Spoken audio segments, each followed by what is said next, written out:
Taenia Solanum, इसे हम pot tapeworm भी बोलते हैं। पॉट मतलब पिद।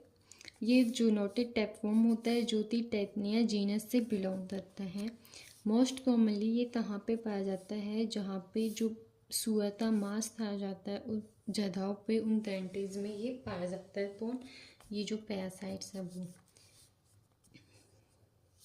एडल्ट फॉर्म है वो ह्यूमन की स्मॉल इंटेस्टाइन में रहते हैं। Classification kingdom Animalia, phylum Platyhelminthes, class टेस्ट्रोडा, order Cyclophyllidea, family Taeniidae, genus Taenia, species Solanum.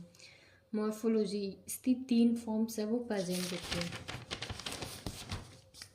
Adult form, जो एडल्ट फॉर्म है वो whitish long flattened ribbon shaped होती है। लेंथ है वो 2 to 3 mm होती है। जो एडल्ट फॉर्म है उसके 3 पोर्शन होते हैं, स्टोलस, नेक, प्रोलाइटिस। स्टोलस है वो स्मॉल ग्लोबुलर या फिर पिन हेड सेप्टा होता है, जिसके पास 4 सतस होते हैं। ये 4 सतस होते हैं इसके पास। और रोस्टलम की 2 यूज होती हैं। नेथ है वो शॉर्ट होती है। प्रोलाइटिस है ये सेगमेंटेड पोर्शन होता है। एद है वो राउंडेड ब्राउन स्ट्रक्चर के होते हैं। डायमीटर 30 से 40 माइक्रोन का डायमीटर होता है। एद है ये इन्फेक्टिव होता है पिप्स और ह्यूमन के लिए। लार्वा, जो लार्वा स्टेज है उसे हम बोलते हैं सिस्टस सेलुलोजिया, जो कि इन्फेक्टिव फॉर्म होती है पैरासाइट्स की, जो ह्यूमन और पिग में पाए जाते हैं। ये स्मॉल ओवल मिल्की वाइट होते हैं, जिसकी लेंथ 5 mm होती है, विथ 8 से 10 mm की होती है। लाइफ साइकिल, अब जो लाइफ साइकिल है टीनिया सोलनम की, वो 2 होस्ट पे कंप्लीट होती है। पहला ह्यूमन, दूसरा पिग। अब जो एग है वो फिसेस जो स्टूल होती है उसमें पास किए जाते हैं। जैसे ही अभी एग पास होंगे तो जो कैटल है मतलब जो पिग है वो इन एग खा लेता है जब रेजिन के टाइम पे फील्ड के अंदर। अब ये जो एग है ये पिग के इंटेस्टाइन में जाएंगे एंड रैप्चर होते हैं और ऑन तो स्मेयर्स है वो रिलीज करवाएंगे, जो कि डट वॉल तो पेनिट्रेट करेंगे और मस्कुलर टिश्यूज जैसे टर्न, नेट्स, सोल्जर और हार्ट इनके पास ये चले जाते हैं। मस्कुलर टिश्यूज के अंदर ये डेवलप होता है सिस्टर सर्कस सेलुलोजिया के अंदर 8 दिन के अंदर अंदर।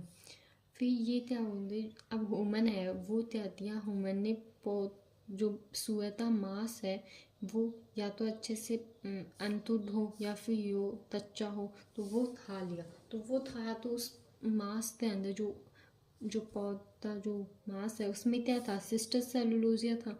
तो अब ये सिस्टर सेलुलोजिया ह्यूमन के अंदर चल रहा है, ह्यूमन के इंटेस्टाइन में चल रहा था। वहाँ पे ये एडल्ट टैपवर्म के अंदर डेवलप हो जाता है 2 से 3 महीने के अंदर अंदर।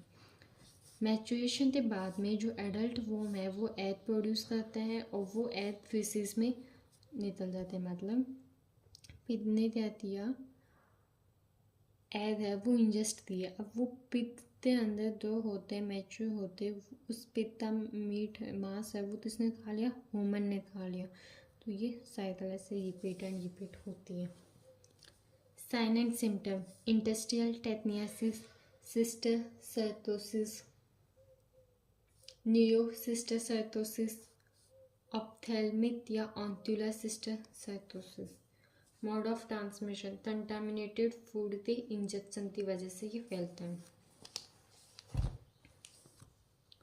लैब डायग्नोसिस, मैथो examination, micro examination, blood examination करवा सकता है, CSF एग्जामिनेशन। पेशेंट नियोसिस्टोसर्कोसिस हुआ है, मतलब इसमें क्या होता है कि जो नर्व्स होती है ब्रेन की, वहाँ पे ये जो पैरासाइट्स है वो चला जाता है और इन्फेक्शन क्लोज करवाता है। टिश्यू बायोप्सी करवा सकते हैं। सेरोलॉजिकल टेस्ट, एंटीजन एंटीबॉडी के डिटेक्शन के लिए हम एलाइजा या CFT, IHA, IFA ये करवा सकते हैं। अदर टेस्ट जैसे जैसे CT स्कैन, MRI, ये हम करवा सकते हैं। ट्रीटमेंट, जो पेशेंट है उसको एल्बेंडाजोल, नितोलसामाइड, पैराजीटोल, मेमेंडाजोल्स ये दिए जाते हैं। ये जो ड्रग्स है ये इफेक्टिव ड्रग्स होते हैं।